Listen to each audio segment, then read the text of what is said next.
कैसे हैं आप? उम्मीद करती हूँ आप बढ़िया और एकदम मज़े में होंगे और अपनी पढ़ाई जारी रखे हुए होंगे। तो बच्चों, आज चलते हैं अपने नए पाठ की ओर, जिसका नाम है काबुलीवाला। बच्चों, पाठ को शुरू करने से पहले पाठ का संक्षिप्त परिचय जान लेते हैं। इस कहानी के माध्यम से यह बताया गया है कि कई बार परिस्थितियाँ अच्छे व्यक्ति को भी बुरा बना देती हैं। ऐसे में उसकी स्थिति को जानकर ही यथोचित व्यवहार करना चाहिए। आइए पाठ में आने वाले कठिन शब्द जानें। इस पाठ में आने वाले कठिन शब्द हैं दरबान, किशमिश, अठन्नी, घूसा, परिचय, क्षणभर, अपराध और स्पष्ट। इन शब्दों को हम इस पाठ में पढ़ेंगे और इनके अर्थ भी समझेंगे। तो चलिए अपनी कहानी शुरू करते हैं। मेरी 5 बरस की लड़की मिनी से घड़ी भर भी बोले बिना नहीं रह जाता, अर्थात 1 मिनट भी। अर्थात मिनी बिल्कुल भी चुप नहीं रहती थी। एक दिन वह सवेरे सवेरे ही बोली, बाबूजी, रामदयाल दरबान है ना, वह काक को कौवा कहता है। वह कुछ जानता नहीं ना बाबूजी। मेरे कुछ कहने से पहले ही उसने दूसरी बात छेड़ दी। देखो बाबूजी, भोला कहता है आकाश में हाथी सूंड से पानी फेंकता है, इसी से वर्षा होती है। वर्षा यानी कि बरसात होती है। अच्छा बाबूजी, भोला झूठ बोलता है ना। और फिर वह खेल में लग गई। अर्थात वो बहुत बातूनी थी, बहुत बातें करती थी मिनी। मेरा घर सड़क के किनारे है। एक दिन मिनी मेरे कमरे में खेल रही थी।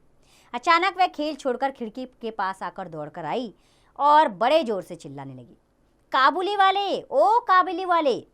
कंधे पर मेवों की झोली लटकाए, हाथ में अंगूरों की पिटारी लिए एक लंबा सा काबुली वाला धीमी चाल से सड़क पर जा रहा था। धीमी यानी कि धीरे धीरे।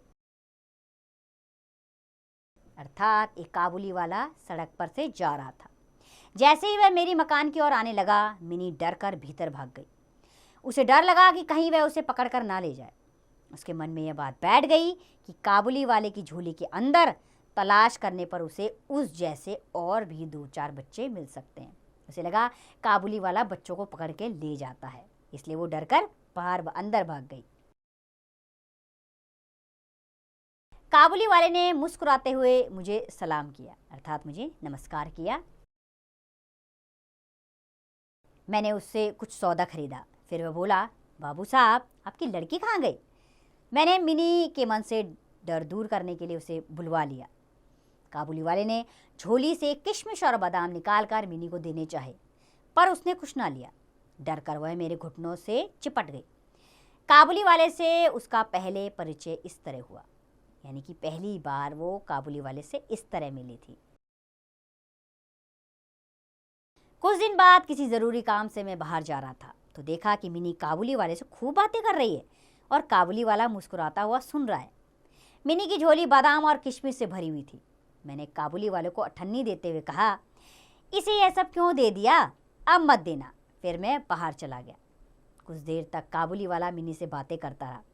जाते समय वह अठन्नी मिनी की झोली में डालता गया।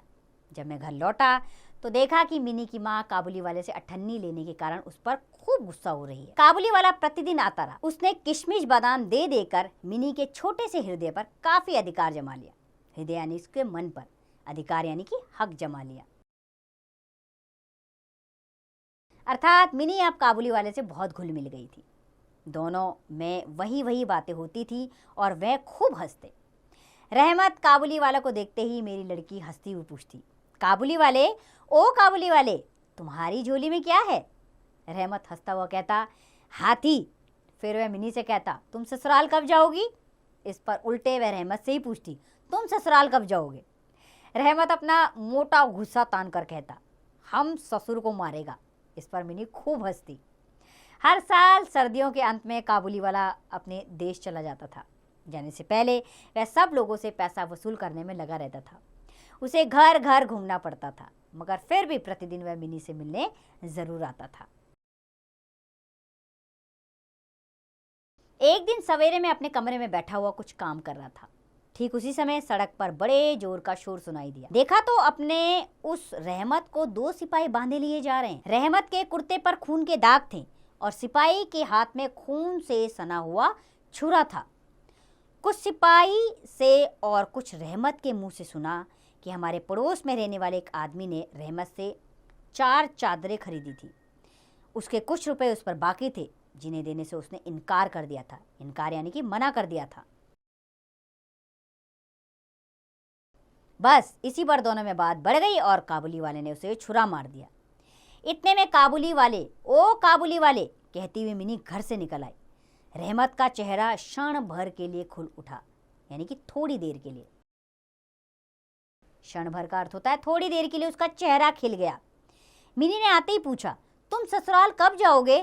रहमत ने हंसकर कहा, हाँ वहीं तो जा रहा हूं। रहमत को लगा कि मिनी उसके उत्तर से प्रसन्न नहीं हुई, अर्थात खुश नहीं हुई। तब उसने घूसा दिखाकर कहा, ससुर को मारता पर क्या करूं, हाथ बंधे हुए हैं। छुरा चलाने के अपराध में रहमत को कई साल की सजा हो गई। अपराध यानी कि जुर्म, अर्थात उसने जुर्म किया था, इसलिए उसको कई साल की सजा हुई। काबुली वाले का ख्याल यानी कि विचार, ख्याल का अर्थ होता है विचार। काबुली वाले का ख्याल धीरे धीरे मेरे मन से बिल्कुल उतर गया और मिनी भी उसे भूल गई। कई साल बीत गए। आज मेरी मिनी का विवाह है। विवाह यानी कि आज उसकी शादी है। लोग आ जा रहे हैं। मैं अपने कमरे में बैठा हुआ खर्च का हिसाब लिख रहा था। इतने में रहमत सलाम करके एक और खड़ा हो गया। पहले तो मैं उसे पहचान ही ना सका। उसके पास ना तो झोली थी और ना चेहरे पर पहले जैसी खुशी। अंत में उसकी ओर ध्यान से देखकर मैंने पहचाना कि यह रहमत है। मैंने पूछा, क्यों रहमत, कब आए?